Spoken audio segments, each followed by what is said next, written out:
નમસ્કાર, દિવસભરના તાજા સમાચારોમાં તમારું સ્વાગત છે। તમારી સાથે હું છું પિનલગીરી ગોસ્વામી। સમાચારો વિસ્તારથી જાણીએ એ પહેલા મહત્વના સમાચારો ઉપર એક નજર। નમસ્કાર મિત્રો, આજની વિડીયોમાં વાત થશે આગામી 24 કલાક ગુજરાત માટે ભારે, ત્યારે વાત થશે ગુજરાતીઓને અમેરિકાના સપના બતાવતા એજન્ટો થયા છે ગાયબ, ત્યારે વાત થશે સલમાનની હત્યાના કાવતરાના કેસમાં 2 લોકોને મળ્યા છે જામીન। આગળ વાત થશે વહેલી સવારે આવ્યો 7.6ની તીવ્રતાનો ભૂકંપ, સુનામીની ચેતવણી પણ આપવામાં આવી છે। ત્યારે વાત થશે વાપીમાં સેલવાસના દાદરાની કંપનીમાં આગ લાગી હતી, જેમાં ભીષણ આગ લાગી હોવાનું સામે આવ્યું છે। મિત્રો, અન્ય મહત્વના સમાચારની વાત કરીશું। પ્રદૂષણ, મોંઘવારી અને ભ્રષ્ટાચાર સામે લડાઈ ચાલુ રહેશે તેવું રાહુલ ગાંધીએ જણાવ્યું છે। ત્યારે વાત થશે પ્રીતમના સ્ટુડિયોમાં થઈ છે મોટી ચોરી। આગળ વાત થશે વાતાવરણ કંઈક આવું રહેશે, હવેથી મોટી આગાહીઓ પણ સામે આવી છે। અંબાલાલ પટેલે કહ્યું છે કંઈક આવું। ત્યારે વાત થશે બ્રિમસ્ટેક યુથ સમિટનો પ્રારંભ કરાવતા સીએમ ભૂપેન્દ્રભાઈ પટેલ જોવા મળી રહ્યા છે। ત્યારે આગળ વાત થશે સૌરાષ્ટ્રના લોકોને મળશે મોટી ભેટ। ત્યારે વાત થશે મમતા બેનર્જીને ચેતવણી, 2024માં બંગાળનો વારો છે। હવે મિત્રો સમાચારો વિસ્તારથી। દિલ્હી વિધાનસભા ચૂંટણીમાં ભાજપની ઐતિહાસિક જીત બાદ પશ્ચિમ બંગાળના ભાજપના નેતા શુવેન્દુ અધિકારીએ મમતા બેનર્જીને ચેતવણી આપતા કહ્યું છે કે હવે પછીનો વારો તમારો છે। બંગાળમાં પણ પરિવર્તનનો સમય આવી ગયો છે। તેમણે ચૂંટણી પંચ અને કેન્દ્ર સરકારને બંગાળમાં નિષ્પક્ષ ચૂંટણીઓ સુનિશ્ચિત કરવા અપીલ કરી છે, જેથી ટીએમસી સરકાર દ્વારા થતો પોલીસનો દુરુપયોગ અને ગેરરીતિ અટકાવી શકાય। મિત્રો, અન્ય મહત્વના સમાચારની વાત કરીએ તો સૌરાષ્ટ્રના લોકોને મળી મોટી ભેટ। હીરાસરમાં બનેલ રાજકોટ ઇન્ટરનેશનલ એરપોર્ટનું ટર્મિનલ ખુલ્લું મુકાયું, તેને કસ્ટમ વિભાગની મંજૂરી મળી ગઈ, જેનાથી હવે રાજકોટને ઇન્ટરનેશનલ ફ્લાઇટ મળી જશે। જો કે આ ઇન્ટરનેશનલ એરપોર્ટ પર હંગામી ટર્મિનલ શરૂ થઈને પોણા 2 વર્ષ પૂરા થઈ ગયા છે, છતાં હજુ સુધી અહીં કોઈ ઇન્ટરનેશનલ ફ્લાઇટ શરૂ કરવામાં આવી નહોતી। મિત્રો, અન્ય મહત્વના સમાચારની વાત કરીએ તો બિમસ્ટેક યુથ સમિટનો પ્રારંભ કરાવતા સીએમ ભૂપેન્દ્રભાઈ પટેલ। મુખ્યમંત્રી ભૂપેન્દ્રભાઈ પટેલે ગાંધીનગરના મહાત્મા મંદિર ખાતેથી બિમસ્ટેક યુદ્ધ સમિટનો પ્રારંભ કેન્દ્રીય ખેલકૂદ અને યુવા કાર્યક્રમોના મંત્રી ડૉક્ટર મનસુખ માંડવિયાની પ્રેરક ઉપસ્થિતિમાં કરાવ્યો છે।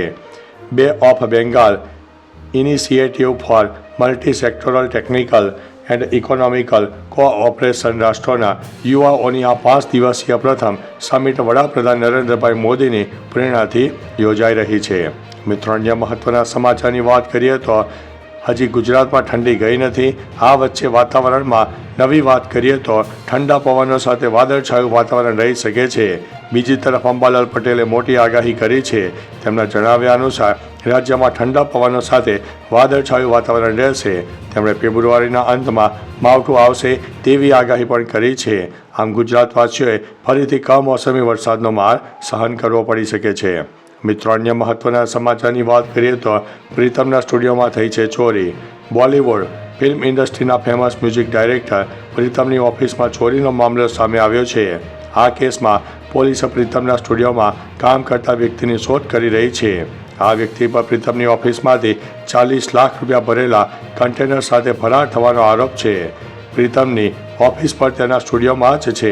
અહીં તે પોતાના બધા કામનું ધ્યાન રાખે છે। પોલીસ આ ઓફિસ બોયને શોધી રહી છે।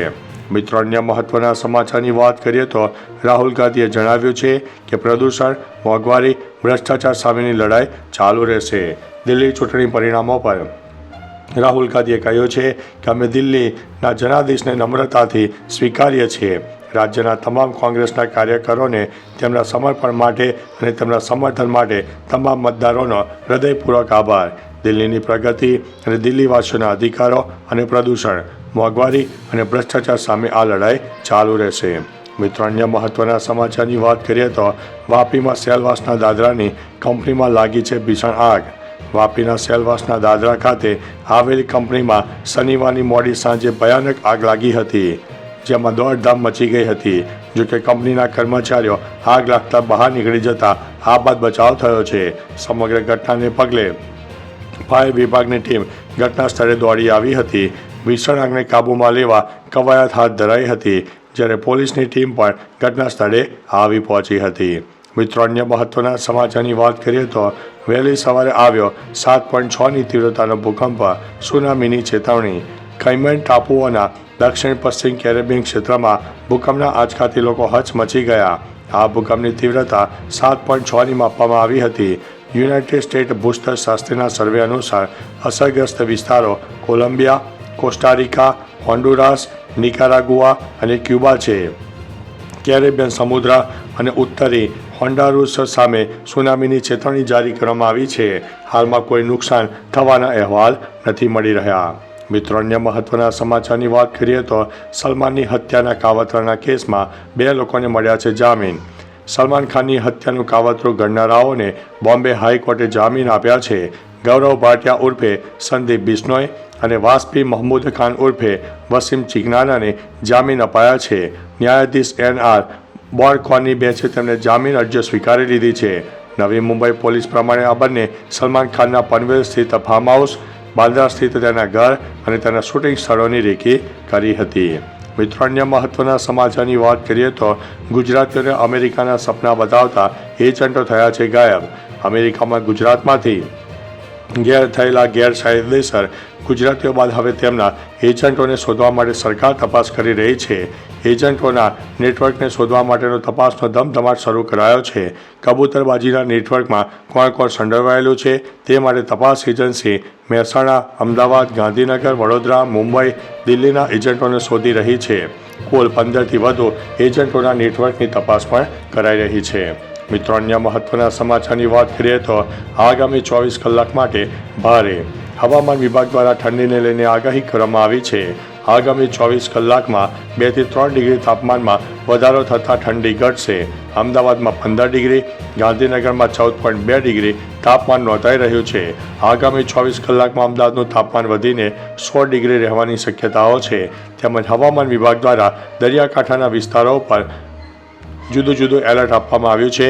જેમાં જોરદાર પવન સાથે અનેક વિસ્તારોમાં વાતાવરણમાં ફેરફારો પણ થઈ શકે છે. તો ચાલો મિત્રો, ફરીથી દેશ અને દુનિયાના સુપરફાસ્ટ સમાચાર લઈને મળતા રહીશો. ત્યાં સુધી અમને રજા આપશો. નમસ્તે.